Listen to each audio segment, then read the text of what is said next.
Hey everyone, welcome back. Thanks for tuning in to watch me, Only Run Very Noob, play Bravo. Of course, we're using the Talshar client.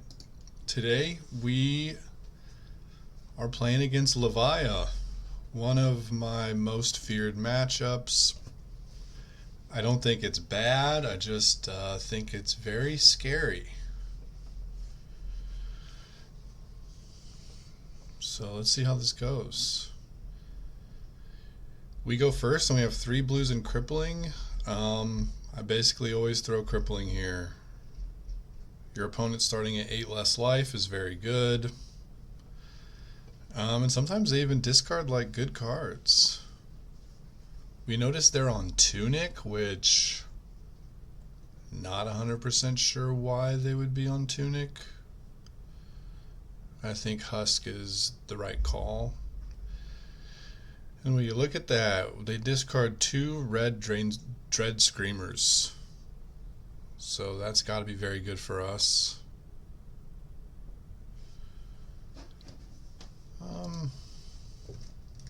He Texas for 5, go again. Our hand isn't that aggressive, so I'm just probably looking to block. Getting the Warmonger's Diplomacy out of my hand because it doesn't do too much against them. Like, sure, it can stop a Blood Rush Bellow or whatever, but I don't think it's stopping too much more than that. It doesn't turn on our hammer. So I'm probably blocking this for 3, blocking the next attack for 3, hammering for 4, and arsenaling the D-React.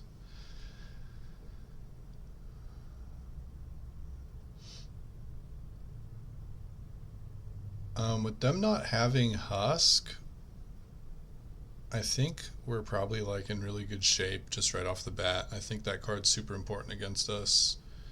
But we'll see what they manage to do with their Tunic.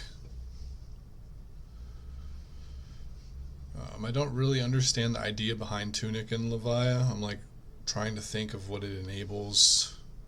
I can't really think of too much besides like pummeling Command and Conquer or something.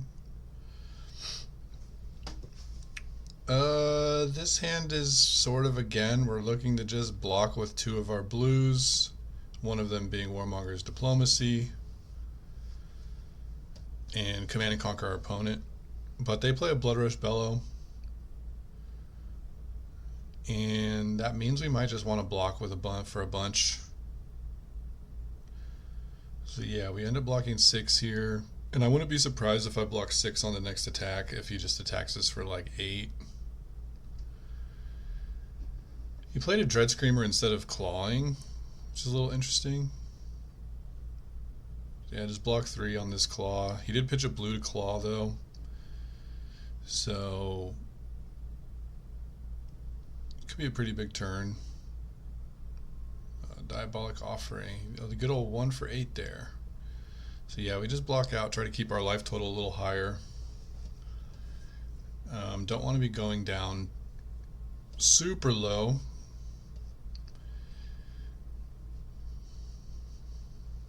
Do save our sink below. Here's a Dread Screamer. I think here, probably just going to Fate Foreseeing the Dread Screamer and look to block with 2 blues to send hammer for 4 again. A little unfortunate that we're not drawing like any big attacks that we can play into him and punish him for not having Tunic. Although Terra Sunder on top of our deck's interesting because we can sink below one of our blues to be able to Terra Sunder him. He could block with Crown and Scabskin Leathers and a card to block 6 or 7 rather. But we're gonna have to get that armor out of the way somehow. I kind of like just waiting for the Terra Sunder though. Like not using the sink like liberally here. Yeah, just block 6 and hammer for 4. I definitely agree with that. We could have like sink below, take 2, and then Terra Sundered, but this way we don't take damage, we save our sink below, and maybe next turn we'll get to block for like 7 and still Terra Sunder him. Blocking 3 from hand and then the sink blow from arsenal. And here he just like uses armor. So it's really good we didn't tear asunder this turn, because he was like super excited to use armor anyway. Not too sure. We're probably not going to be able to tear asunder him, because if his hand is good enough to want to just use armor on our hammer, we're probably not going to be able to keep a bunch of cards. He rolls a 1, has to use his gambler's gloves. I think he probably should have just taken 4 on the hammer for 4. Honestly, like being at 24 life for him is fine. And it opens up like all of our dominate effects. We Fate Foreseen a Starstruck to the top.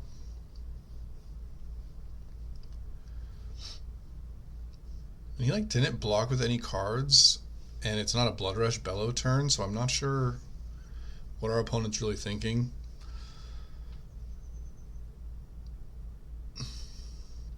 Maybe they were really banking on Scab Skin getting them an extra action point, but that's such risky business. I don't think that's how brutes should be playing. Like, they should use Scab Skins when it's like the only way for them to get additional value, but we gave them an opportunity to get additional value by just blocking our attack, and then he just passes. Like, oh, okay, he must have not wanted to pass. I was like, yeah, you got to at least claw for 3 here by pitching a card, even if you have no attacks in hand. I guess he really wanted his Crown of Providence to maybe get him something good. Very weird play from our opponent. Because Blood Debt's still turned on here. He just takes 8 and passes. It's like, I have no clue what his cards could be. Oh, Dread Screamer, Blood Debt was off, so Dread Screamer didn't have go again. That's what happened there. He got unlucky. So Dread Screamer didn't have go again there, so he just ends up taking 8, which is not good for our opponent. Maybe he had to use Crown just to find an attack that could turn off Blood Debt, and he ended up finding like yellow Dread Screamer, and all the rest of his cards weren't attacks. But then Dread Screamer wasn't turned on, and that's why he didn't claw us. So yeah, maybe our opponent just got incredibly unlucky, like had one of those Levia draws where it's just kind of like, oh yeah, we lose. And again here, he doesn't turn off Blood Debt with his Boneyard Marauder. Our opponent is getting very unlucky here. Maybe there's some like skill edge to be gained by like blocking with 6s or not playing a bunch of non-6s in your to get in your graveyard or something. But yeah, it appears that our Levia opponent is just getting incredibly unlucky and losing to their own deck here. Of course, the choice of not bringing Husk leads me to believe that like maybe there's a little bit more than just luck happening that's going wrong. Maybe our opponent is new to the deck, or is just sort of trying a new plan that might be not optimal. But either way, this seems like a game that we can't lose at this point. Like, we have all of our armor, we're up 13 life. They're on Blasmo with 9 cards. We could probably just like fatigue them if we wanted to. I'm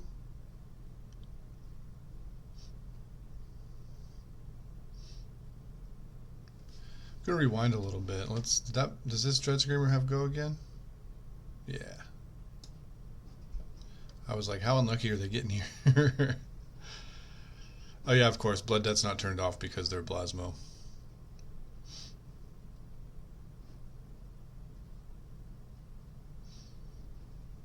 I think I'm just sort of like willing to take damage here to pummel the Command and Conquer. I'm not sure if it's correct, but it's like why not? So yeah, we just mitigate some damage with some armor to look to pummel a Command and Conquer with our opponent at 11 with only 1 armor. This could be like misplay from me. It's something important to know that if you're in a game that you can't lose, like you could still misplay. Um,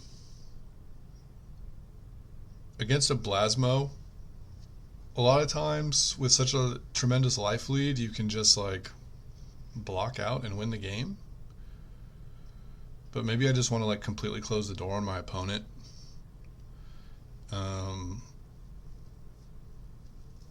Like I just said, like there's probably no way we could really lose this game, but we should still think about making the right plays because we will be in a lot closer games. We will have these same decisions to sort of make, and we kind of want to solidify where we want to be in a close game.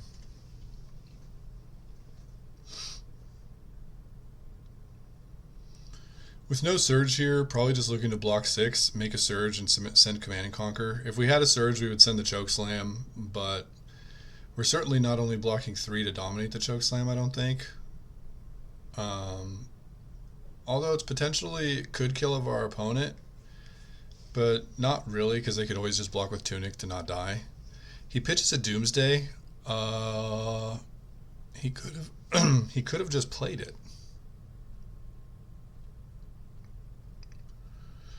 So not sure why you would Dread Screamer for 6 go again instead of just playing Doomsday.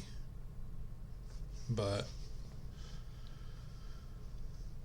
because I think him resolving the ally and then like us not destroying it is maybe one of his only outs this game. Of course we would just destroy it, but maybe our opponent has to take lines that only work if we misplay, because if we don't misplay they just can't win the game at all.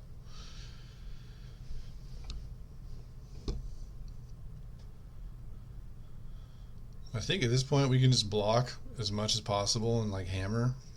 I think we probably could have done that a few turns ago, but with our opponent at 4, they have to start blocking the hammer for 4. They have 2 equipment that they can like throw in front if they want to keep full hands, but that's not going to last forever, and we have a ton of equipment.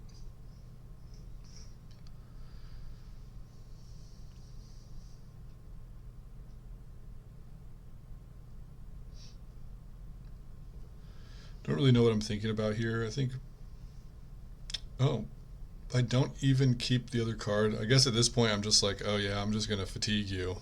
But that was probably a decision I should have made as soon as they were Plasma Fit, because none of the attacks I threw at him were really that great.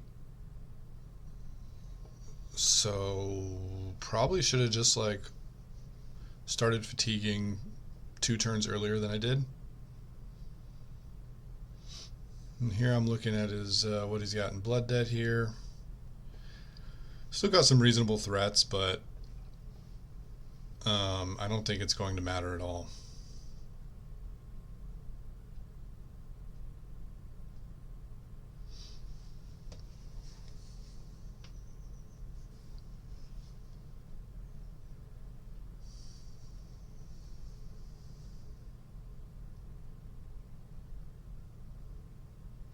He gets 2 action points off the Scab Skins.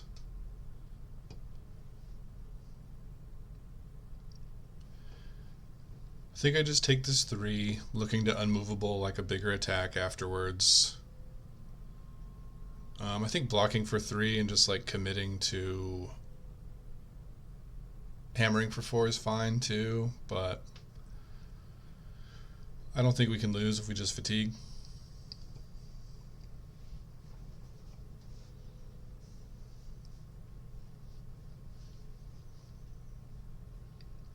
Could be something to be said for just blocking for 3 and like arsenaling the unmovable as well.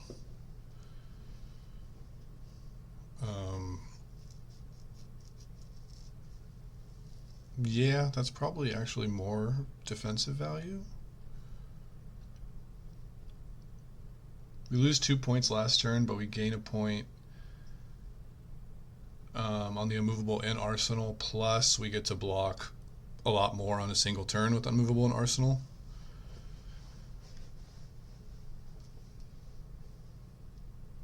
Maybe it is -1, -1.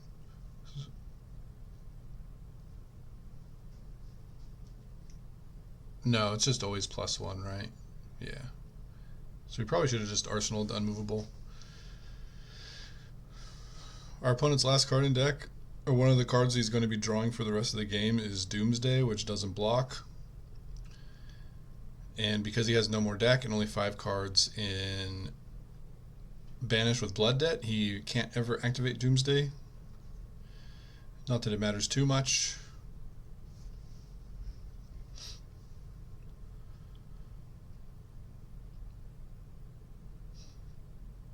So I think this game's basically over at this point.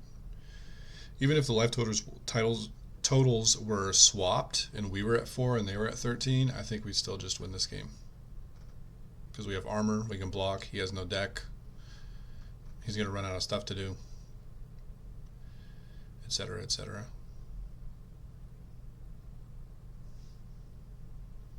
Oh, maybe not. Because we're going to take 1 here, and then if he has an attack in Arsenal, ooh, 6. Just give him 3 armor.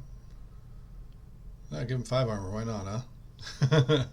So we ended up only taking 2 here. So even like I said, if the life totals were swapped, we would still be just winning the game here. I think our opponent got a little unlucky. Tunic didn't seem like it did too much, like all game. I could have just missed it watching here. But they rolled a 1 on Scabs. They played a Dread Screamer and didn't get go again.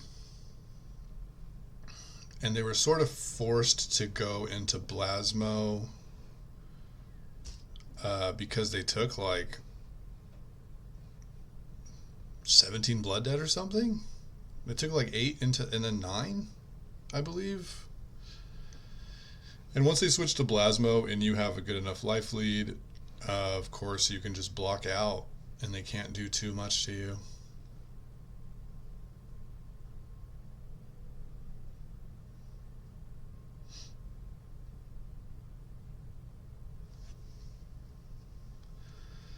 Yep, just blocking with the 3, Arsenal the sink below, and once they stop doing stuff, we can just kill them however we want.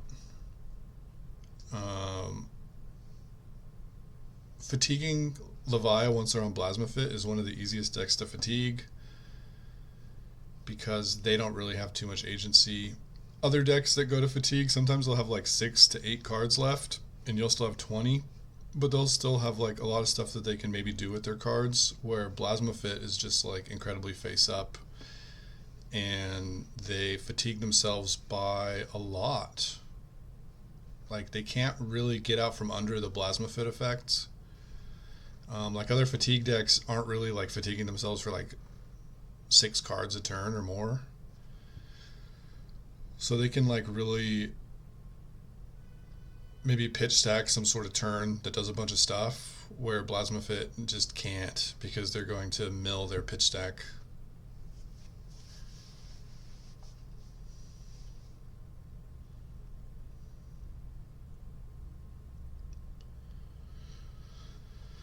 Yeah, block with the blue, might as well, huh? Because it's still just going to be a hammer for 6, keeping the red in the deck. Not that it matters at all.